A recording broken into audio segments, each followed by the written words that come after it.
Cyberspace, the final frontier. These are the episodes of the Fivecast Enterprise. Its ongoing mission to explore strange new lists, to seek out new lists, and, lists, to boldly go where no podcast has gone before. From coast to coast, we've got two hosts. Welcome to another episode of the Fivecast Podcast. We're here to break down and examine intricately prepared top 5 lists for your enjoyment. From the Sentinel Tower, in parts unknown, I'm your host, Tyler. And at Second Floor Studios in Hollywood, it's Ben Pearson. Live long and prosper, Ben.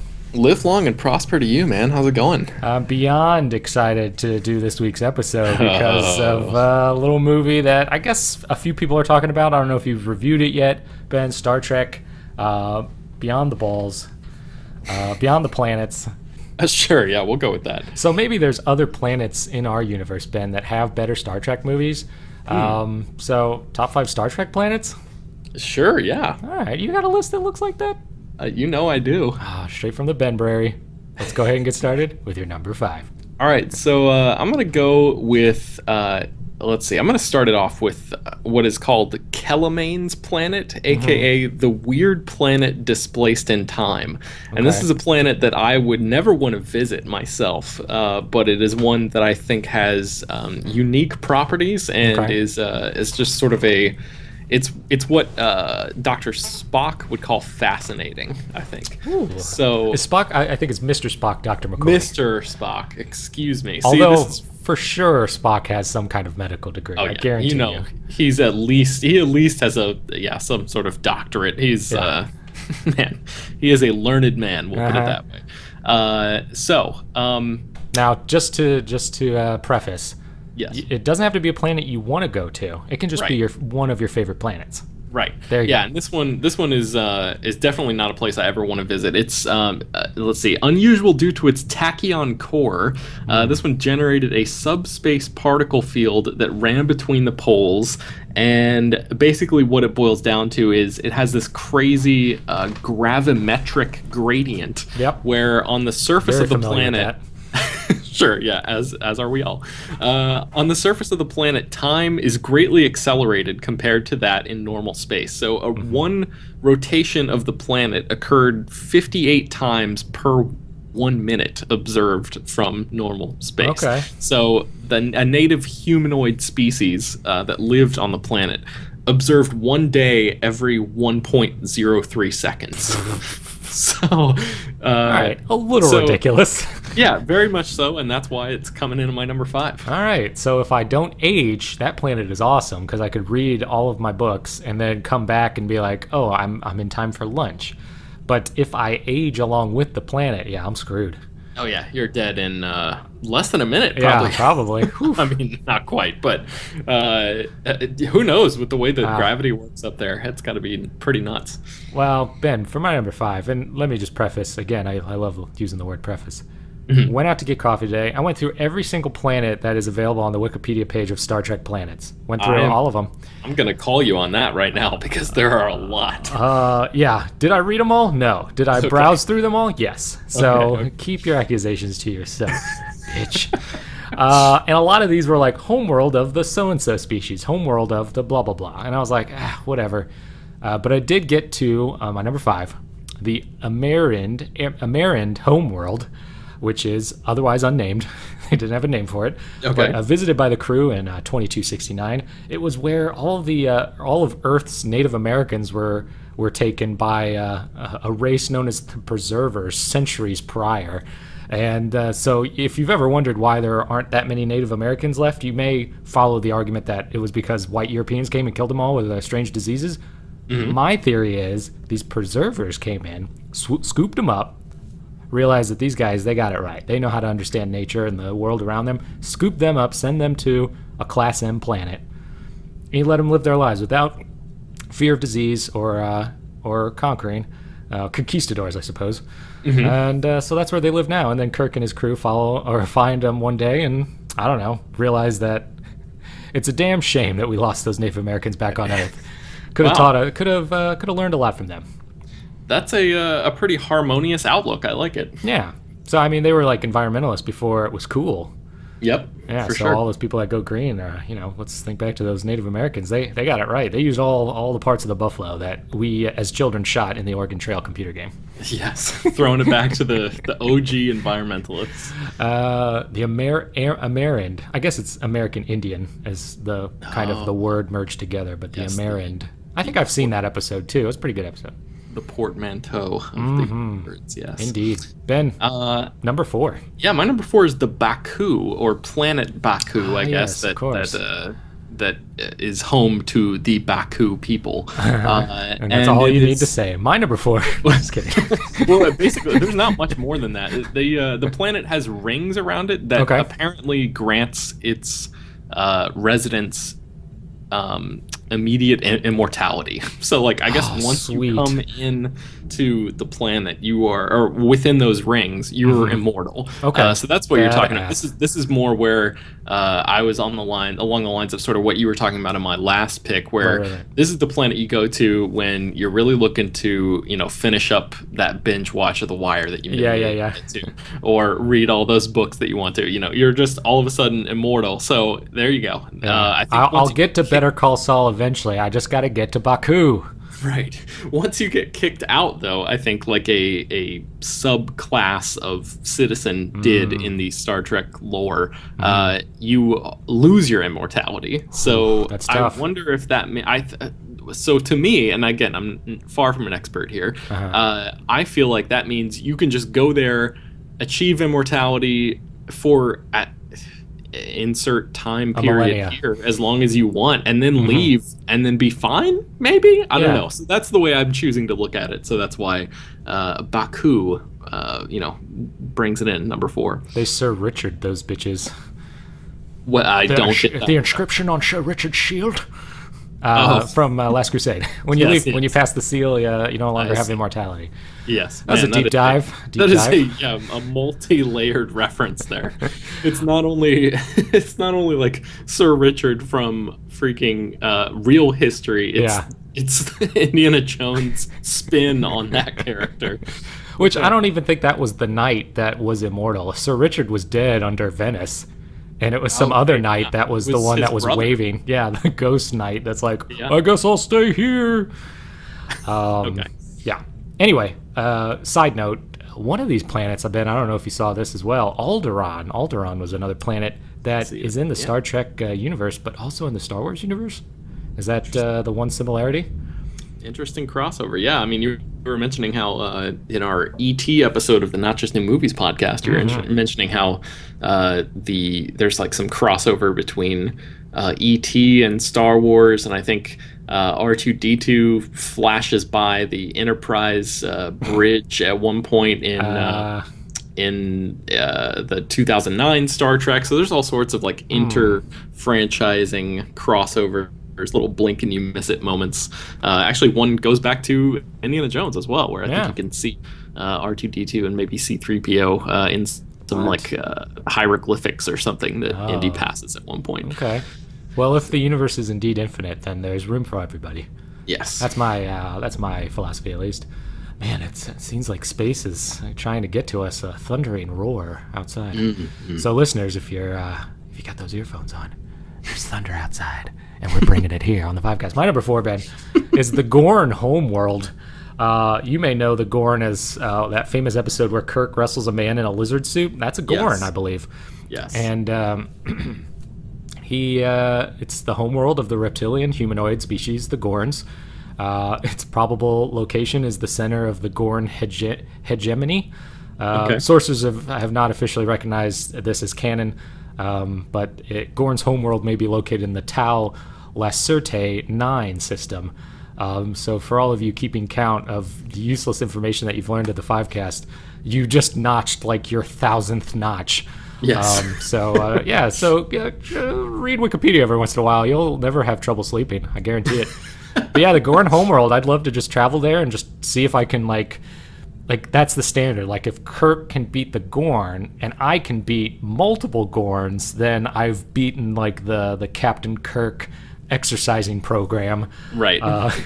I just imagine you, transporting down to the Gorn homeworld and immediately getting into a fight very reminiscent of the one that Neo gets in the second Matrix movie, where there are just like hundreds of Agent Smiths, but it's just you and hundreds of Gorns attacking you at the same time, and you just battling them, fighting them off. Exactly. And, it pops up on Funny or Die, and we make a lot of money. So there you go. There we go. So, yeah, Captain Kirk's exercising program, I feel like that should also be a Funny or Die bit where it's like $69.99 or something. You just do all the things that Captain Kirk has done in the show. You gotta throw 69 in there somewhere. Oh, of course. For Kirk. 9 discs. 9 discs. Ben, number 3. So speaking of 69, Tyler, Heyo, my number top. 3 is Risa, the Pleasure Planet. Oh, boy. This one is... Drape my eyes over that one as well, my friend. So it's full of nightclubs, beaches, a native population that has a frank and open attitude about sexuality. Okay. This sounds like a Next Generation episode. It might be. I'm not entirely certain. Adolescent Will Wheaton or whatever his name is, Crusher. This is like it becomes like an intergalactic destination, as you might imagine from its description. The weather there, pretty much, yeah. The weather there is perfect all the time because they have a technologically sophisticated weather control network that provides almost constantly desirable weather. Right. So then you have like some it of the just highlights. rains vodka, so you can just drink it and then just go back to partying. There you go. So some of the highlight locales of the Reason world are Surava Bay, a gorgeous location where a boat sails out into the bay. You can eat there. Patrons wade out to it. They're served seafood right off the deck. Oh, that sounds crazy awesome. sort of thing. I love that, by the way. Yeah, there's something called Galartha, which is a cliff face that you climb. Oh, of course. And it changes pitch while you're climbing it as a way to, I guess, just keep you on your toes and sort of test your skills. So that's kind of a cool, like, interactive aspect there. Also part of the Captain Kirk exercising program? Sure, yeah. The Temtebe Lagoon, where it never rains, the water is always warm, and the wind smells sweet. The subterranean gardens with perfect environment for lovemaking. The subterranean gardens have luminescent plants in them, so that seems kind of like a cool little Avatar-esque sort of feel. Yeah. Pandora style kind of thing. And then the Reason steam pools, which of course are said to be quote unquote very relaxing, but yes, we all know what that means. And then lastly, ball saggingly relaxing. And then lastly, the water recreation park, just for when you're done boning and you just want to slide down and you got kids, a crazy slide or something. You just go to the water park and you're good to go. Yeah, so. Just enough time to recharge. Just a couple of water slides, and then you're back to the cliffs of insanity or whatever those are called. Ready to go. Oh, nice. That sounds like a TNG Next Generation episode if I bet my money on it. All right. And Kirk like cameos, of course. He's like the park owner or something. He walks out like he wanders around in a robe the whole time. I'm glad you've made it to Risa, my homeworld now. My number 3, Ben, is 2 planets that are listed separately, but I think they're the same place. I think they're the same place. Now, I'm drawing from Star Trek: The Motion Picture, from one of my sources, and then also a book that Shatner wrote. I can't remember the name of it, but anyway. It's the Machine Planet, but also Borg Prime. I think it might be the same planet, Ben, but let me see what you think. So the Machine Planet was in Star Trek: The Motion Picture when Spock mind melds with V'ger, and he sees like a machine planet, and they think that that's where the V'ger machine monster that's coming to Earth originally came from. And if you watch the entire film, it's a very boring film. But if you make it all the way to the end, they eventually realize, the crew realizes that V'ger was actually Voyager, a satellite that they sent back in the 1970s into outer space. It hit something. It eventually, I guess, landed on a planet. The planet became sentient, and then it sent the V'ger back to Earth to be like, hey, who created me? I gotta find this guy. Not knowing that it had been, 400 years. Right. But then the Borg, I guess at some point the Borg are also a product of V'ger's mechanisms, where I guess the planet that V'ger landed on became the machine planet, which then produced the Borg. That is truly interesting. I'm not just saying that in like a patronizing way, like I sometimes Back do. you. No, seriously. Like I had never even considered that. You and I watched all of those movies at one point years ago. Mm-hmm. And I guess by the time we got to the Next Generation movies, I had almost completely forgotten about V'ger since that was the very end of movie number 1, and there are like whatever 8 or 9 in between there or something crazy. And man, that's a really interesting connection. I love that idea. It's just like the leftover sentience of V'ger is what sort of, and it's a cool way of connecting both of the franchises as well. Well, I'll give credit to Shatner, because in that book that Shatner wrote, in the Shatnerverse, Spock mind melds with the resurrected Kirk and Captain Picard, and because Picard had been a Borg, and he realizes that they were the same life form, or the same brain waves or whatever. So Spock realizes that V'ger's planet is the same as the Borg planet. So it's actually Shatner's theory. Man, that's really cool. You got to give it up to him for that one. There you go. Don't read those books, actually. Just read the Wikipedia pages on them, because they're boring as shit as well. Man, it's touch and go with that Star Trek franchise, man. Like sometimes it's just like, oh man, this was philosophical as hell, and then somewhere else it's like, oh my god, this is craziness. Yeah. All right, so that's my number 3, or double duty for number 3. Okay. So write us in, folks, 5castpodcast@gmail.com, if you think that this episode is the best episode ever. And what's your theory on the Borg planet, Ben? Number 2. All right, my number 2, I had a real tough time deciding between my number 1 and my number 2. So I'm going to go with... man, I'm even deciding right now. I love these episodes. A last second thing, man. I think I've got to go with Pollux number 4 as my. Oh, nice! That's my number 2 as well. Okay, all right, cool. So I'll just give it like a brief once over of it. So this is the home world of the Greek gods as we know them on Earth, and the whole story is sort of like in the distant past. A group of these residents visited Earth in the 3rd millennium BC, and they just basically asserted themselves as gods, and we worshipped them. And they were not actually gods; they were just aliens that we didn't fully understand. And what fools we were!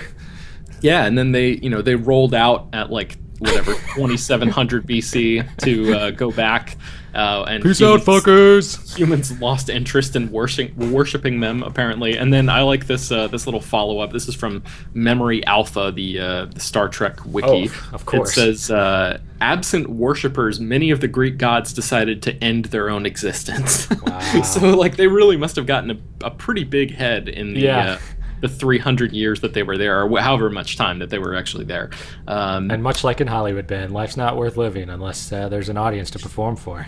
Yes, indeed. Yeah. So what did you think about Pollux? Apollo, he tries to, in the episode, Who Mourns for Adonis, Apollo tries to get the crew of the Enterprise to come down to the planet and like settle up shop so he can be like, you worship me and, you'll be taken care of. I'm a god. Just deal with it, basically. But they refuse, so I guess he can't force them to stay, and they destroy his temple. So he's like, he was so angry and so upset that he ended his existence by the end of the episode.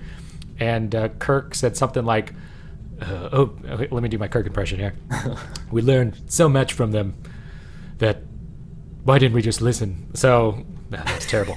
But he was... it was almost like a Trump impression. It's going to be huge, Apollo. Going to build a temple. It's going to be huge walls. But yeah, it's kind of interesting because they regret killing him, I guess, by the end of the episode, or they regret that they thought he was an antagonist when in reality he was just like... He was a father looking for children. And I thought it was kind of philosophical. I think every episode of that old show was somewhat philosophical in some way. Yeah, and I'm really looking forward to digging into that once I get the box set later this year. Yeah, that's right. Why don't you tell us a little bit about what you're getting and you're not sharing. Well, no, I mean I'm supposed to get I kidding. think because it's the 50th anniversary of Star Trek, they're putting together this big box set package that has like the original series and the animated series and all with the old school movies in there. Ken Roddenberry came and tapped you on the shoulder personally. Said, "Mr. Pearson, please review this." No, I mean I requested a review copy from Paramount, so we'll see if they actually even send it to me or not. And if they do, then you can find my thoughts on it at Geek Tyrant at some point. Why don't you just forward me that email, brother? We'll see about that. All right. I'll talk to you after the show. So, should we move on to my number one? Yeah, Pollux number 4. Initially, I put it at number 2 because I thought all the Greek gods lived there, but it turns out it was just the one, and he's dead. So, Okay. I mean, after further thought, it probably still could be cool to go there, but we don't have any time left to reforge any lists. So yeah, Right. we gotta move to that number 1, which I think you might have the same number 1 as me as well. Oh, we'll see about Is this. it an unnamed planet? No, it's not. Ah, So okay. we have a different one. All right, All so right. mine is Sigma Iosha 2, Okay. which is so in the pre-Prime Directive era, before the Federation adopted the Prime Directive. Yeah, a ship called PPD. Yes, a Pre-Prime ship called the Horizon landed on this planet, Sigma Iosha 2. When they left, they actually left a number of textbooks and technical manuals behind Oh, shit. on how That's to the make worst. radio sets and stuff like that. So one of the textbooks that became almost like a Bible to these people, similar to like a Zardoz kind of situation Yeah. in a way, was called Zardoz. Chicago Mobs of the 20s, and it became nice. their way of life. They just they recreated Prohibition era Chicago on their planet, and because it was described in such great detail in this book, and they just completely mimicked their society and based the whole thing on the criminal underworld of Al Capone and what was going on there. Right. Yeah, and apparently like once the ship left, the ship was lost shortly after it left the planet, and then that on was the really, horizon. Boom. Ooh, I see what you did. And apparently, cultural development on the planet stalled to the 1920s Earth level as planetary resources were wasted on endless gang wars between the different territories. So I love those episodes of the original series where they were like, fuck the space sci-fi planets. Like, we'll just go to a planet that's like the 1930s, so we can use this set from a movie that we just made. Exactly.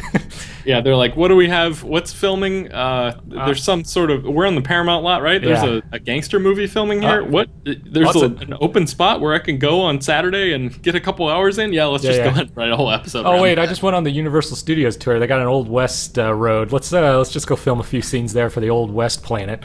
Yeah, pretty much. Oh wait, you need a Frankenstein monster planet story? Yep, we got one down there. Yeah, Gothic. it was crazy back in the 60s. It was like the budgets and everything were so much smaller than obviously so much smaller than they were today, but just like they had to really really push the envelope and sort of get away with whatever they could with what they had. So I don't blame them. It's just sort of humorous to look back on now. Now, is there an Al Capone? Is he like the emperor of the planet? Man, that would be awesome. I didn't dive that deep into it, so I'm not certain about that. But I have to assume that the answer is yes. It's just the title instead of like Caesar Augustus. It's like Al Capone Tom. Yeah, Caponus Augustus. Nice. My number 1 is, of course, the unnamed time planet where the Guardian of Forever lives, which is just a circle. It's just a Stargate of sorts. Ben, I'm sure you've seen the City on the Edge of Tomorrow episode, or you will, or City on the Edge of Forever. Oh. And also from the animated series Yesteryear, where the Enterprise crew finds a hole that they can go back in any time with. You just tell the Guardian, you go, I want to go back to the 1930s Al Capone time. It'd be like, enter, and you just go in, and somehow you can come back. I can't really remember. But this is the planet where you find that. Now, the first time they visited, they got all mixed up. I think McCoy got lost for some reason, so they had to go and get McCoy. And he probably chewed out Spock for some reason. Damn it, Bones. And then at the end of the episode, they go, we can't let anybody stumble across this planet again. Delete the star date, or delete the star coordinates. So they delete the existence of the planet, or they delete the location of the planet, and then warp away, or whatever they do. But then in the animated series, they're back on that planet going, we've got to study things here. And that's when Spock erases his own existence by mistake. And so he has to go back in his time to talk to his younger self. But then he remembers his younger self meeting with an uncle that was him. So it creates a whole time loop paradox thing. Whoa. Where what was the first time that Spock went back in time? I mean, he would have to have gone back at some point to talk to his younger self to set him up to remember that, to go back into the Guardian. Tyler, that is heavy. It's heavy, Doc. Although, wait, had nothing to do with it, Ben. So yeah, check out that episode and that animated series episode. I think all the episodes are on Netflix, I want to say. They were. I'm not sure if they still are now. So I think now they you're might gonna have been. They might have been taken down like beginning of July. But Oof, that's tough. That's tough, folks. So you're gonna have to contact Ben at Ben Pierce, see if you can borrow that 50th anniversary collection, and yeah, maybe he'll be nice enough to let you borrow that. The first email's coming from me, bro. Do you have any follow-ups or honorable mentions? I just checked real quick, and as of July 12th, when we're recording this, all of the Star Treks are still available on Netflix, but I think maybe they disappear at the end of July, beginning of August or something. So, by the time you guys are listening to this episode, you got a lot of Star Trek to get through in a very, very short amount of time. And if you happen to miss it by the deadline, just go to the Time Planet, location unknown. Tell the Guardian of Forever, I want to go back to the time where Star Trek was still on Netflix. Go back there. Make sure you give yourself ample amount of time. And of course, tell them that the Fivecast sent you. Yeah, the Fivecast sent you. He's a huge fan. Love the podcast. All right, Ben, we've crunched the numbers. That's the end of the show. If you have your own top 5 lists or themes, or you have your own thoughts on those Star Trek planets that we I think very eloquently spoke on this episode, you can send those requests via email, fivecastpodcast@gmail.com. Not Just New Movies Podcast. Yeah, njnmpodcast.blogspot.com also had a little bit of a revamp, and you can also find all those After Midnight episodes that were lost in cyberspace. Oh, hell yes. So enjoy. Or don't. Whatever. It's news from 3 years ago, so sue us, why don't you? That's pretty much enjoy or don't whatever should pretty much be like the tagline for everything we ever do. I guess that's it. Take 5, people. We'll see you next week. Bye, Ben. Take 5.